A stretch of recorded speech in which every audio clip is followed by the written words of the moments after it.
వృత్రాసురుల యుద్ధం. ఋగ్వేదంలో ఇంద్ర వృత్రాసుల యుద్ధ రూపంలో ఈ భయంకర సంఘర్షణ గురించి మనకు ఛాయమాత్రంగా తెలుస్తుంది. దీనిని ఇంద్రశంబర యుద్ధంతో కలిపివేశారు.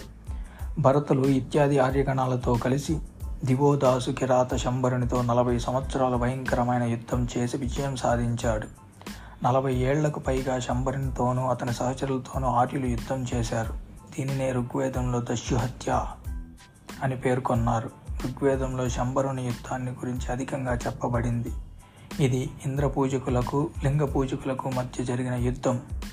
దీనిలో చివరికి దస్యులు పూర్తిగా ఓడిపోయారు. వరదలు రాబోయే ముందు నదులకు ఏర్లకు అడ్డుకట్టలు కట్టి ద్రావిడ ఆదిమ జాతులకు చెందిన వారు అసురులు కాలవలు పారించేవారు. అలా తడిచిన నేలపై విత్తనాలు చల్లి వ్యవసాయం చేసేవారు. అసుర జీవనాధారమైన ఈ ఏరువాకల వల్ల అప్పుడప్పుడు ఆర్యగోగణానికి చెందిన పచ్చిక బీళ్లు మునిగిపోయేవి. తత్ఫలితంగా ఆలమందలకి గ్రాసం లేక చిక్కి శల్యమయ్యేవి. తద్వారా వైదికార్యుల మనుగడకే ఘోరమైన ప్రమాదం వాటిల్లేది. అంచేతనే ఈ ఉభయలు మనుగడకి మూలమైన ఏరువాకల వద్ద ఘర్షణ పుట్టి యుద్ధాల దాకా వెళ్ళేది. ఈ యుద్ధాలే కిరాత నాయకుడైన వృత్రునికి ఆర్య నాయకుడైన ఇంద్రునికి మధ్య జరిగిన యుద్ధాలుగా ఋగ్వేదంలో వర్ణించబడ్డాయి. నల్లగా పాముల మెలికలు తిరిగి ఏటికడ్డంగా వృత్తుడు పడుకొన్నాడు. అతడు ఈ విధంగా జలాన్ని బంధించడం వల్ల గడ్డి భూములన్నీ మునిగిపోయి పశుగణానికి ప్రమాదం ఏర్పడింది. కాబట్టి ఓ ఇంద్రా, ఆ వృత్రుణ్ణి సంహరించి మాకు అన్న పుష్టి కలిగించు అనే అర్థమొచ్చే రుక్కులు మనకు ఋగ్వేదమంతా కనిపిస్తాయి. ఈ ఇంద్రవృత్త యుద్ధాలు అసుర సమాజ అస్థిరత్వానికి మూలమైన వారి పురాలను సమూల విధ్వంసం చేసేంత వరకు జరిగాయి. నాటి సమస్త ఆర్యగణాలు తమ బలాన్ని సంఘటితపరుచుకొని పురాల్ని సర్వనాశనం చేసివేశాయి. నాటి నుంచే ఇంద్రునికి పురహంత, పురంధర అనే బిరుదులు వచ్చాయి. అంచేత సింధు నాగరికతను ధ్వంసం చేసింది సెంట్రల్ ఏషియా నుంచి వచ్చిన ఆర్యులే. వారి ప్రథమ గ్రంథమైన ఋగ్వేదమే ఈ నాగరికత విధ్వంసానికి చెందిన వివరాల్ని సాధికారంగా ఇవ్వగల ప్రమాణ గ్రంథం.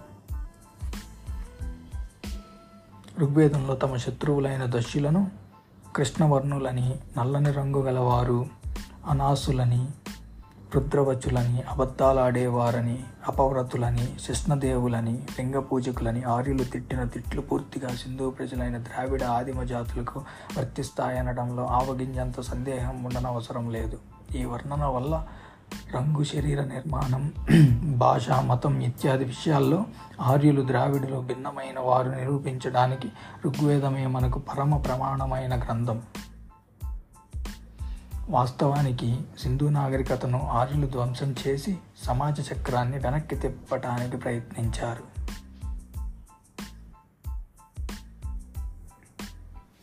సప్త సింధు ప్రాంతంలో ఆర్యులు కాలు పెట్టడం శాంతియుతంగా జరగలేదు. తమకన్నా అధికులైన నాగరికులతోనూ, నాగరికులు కాబట్టి తమకన్నా మృదు స్వభావం గల వారితోనూ క్రీస్తుపూర్వం 1500 ప్రాంతంలో ఆర్యులు భయంకరమైన యుద్ధం చేశారు.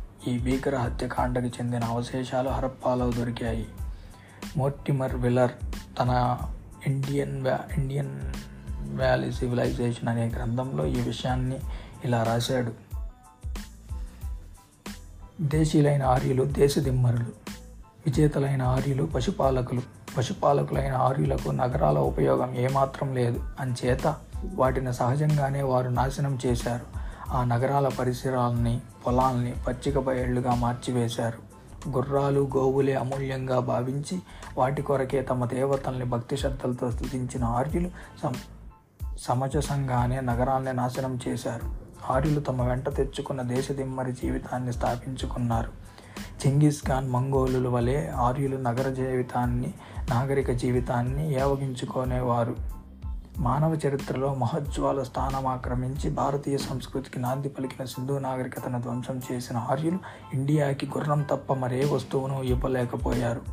మొహంజదారో, హరప్పా ఇత్యాది ఎన్నో నగరాన్ని ధ్వంసం చేసిన తర్వాత సప్త సింధువులో గెలుచుకున్న భూమిని పశుపాలకులైన ఆర్యగణాలు తమలో తాము పంచుకొని దాన్ని గోచర భూమిగా, పచ్చిక బయలుగా మార్చివేశారు. ఎన్నో నగరాలు నిర్మానుష్యమై పాడుపడిపోయాయి. గ్రామాల్లోని అనేక మంది తూర్పు దక్షిణాదికి పారిపోయారు. మిగిలిన వారిని ఆర్యులు తమ దాసులుగా సేవకులుగా చేసుకున్నారు. మొహంజదారో ప్రాంతాన్ని అనామకమైన ఏ ఆర్యగణమో పాలించి ఉంటుంది. అంచేతనే దాని పేరు ఋగ్వేదంలో రాలేదు. కాబట్టి పశుపాలకులైన ఆర్యులే పాశవిక ప్రవృత్తితో ఈ నాగరికతను దుంప నాశనం చేశారు.